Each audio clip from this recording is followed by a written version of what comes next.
O Ministério da Fazenda anunciou na última semana uma série de medidas para facilitar o crédito imobiliário e a compra de imóveis financiados por meio de concessão do crédito consignado aos trabalhadores do setor privado.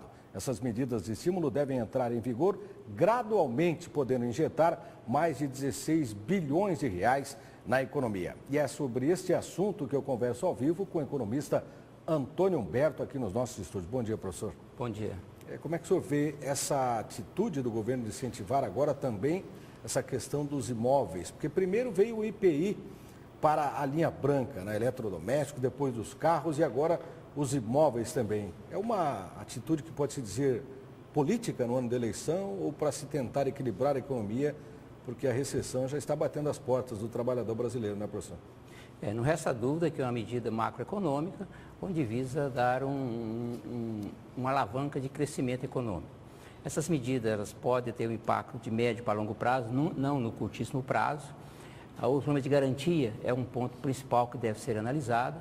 Os empréstimos de consignação, eles estão a todo vapor, já ocorre na economia brasileira, simplesmente atingindo a população de menor poder aquisitivo. Agora, os investimentos, esses investimentos que poderiam ser mais abertos ainda em função do setor privado, em função das empresas, em função das indústrias, eu acho que aí que é o fator de crescimento que a economia brasileira pode dar alavancagem.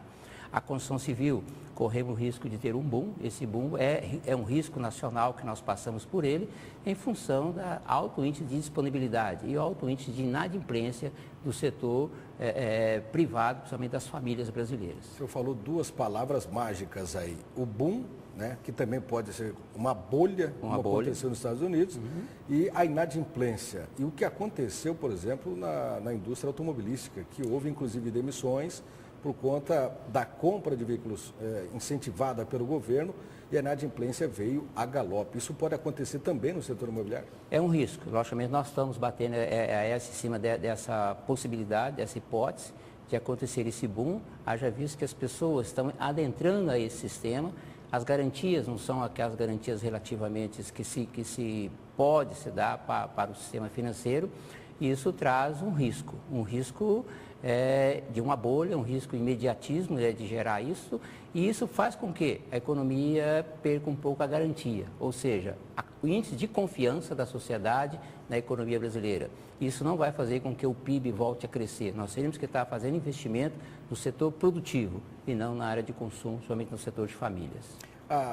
Qual o risco, professor, de um financiamento consignado para o servidor público?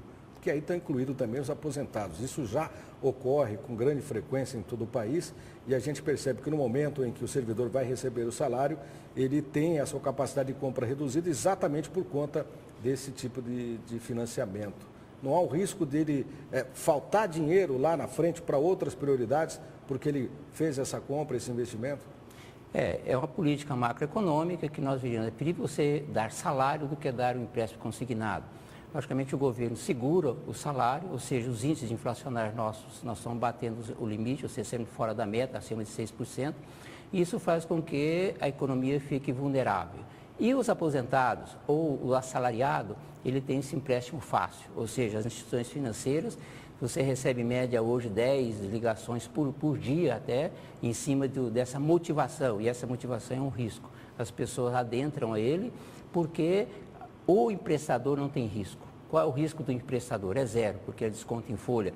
E isso leva o cidadão ou a cidadã a um crédito facilitado. Esse crédito facilitado pode levar ele a um nível de insolvência, que é o endividamento da sociedade brasileira. As famílias brasileiras estão totalmente endividadas em função do empréstimo consignado.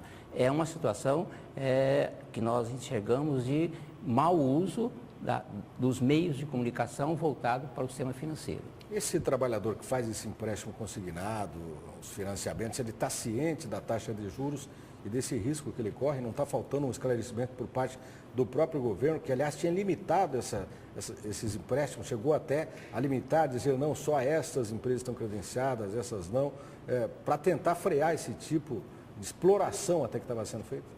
O problema é que é o sistema financeiro. Nós temos bancos de primeira, segunda e terceira linha. Logicamente, os bancos de primeira linha, Banco do Brasil, Caixa Econômica, eles não agridem esse tipo de operação.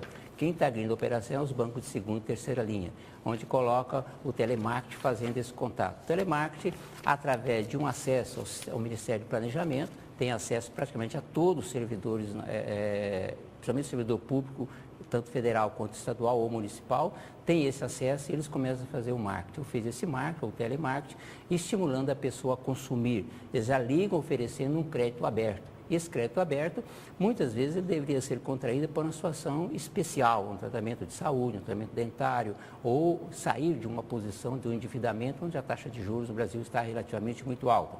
Mas não é isso que acontece. A hora que o crédito se torna fácil, faz com que o tomador atire, e ele atirando, ele entra numa situação.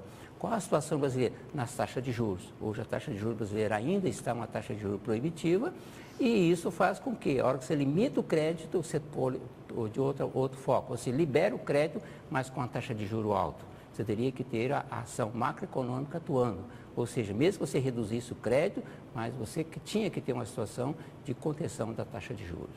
Obrigado pelas informações, pela sua presença aqui, professor. Sempre à disposição.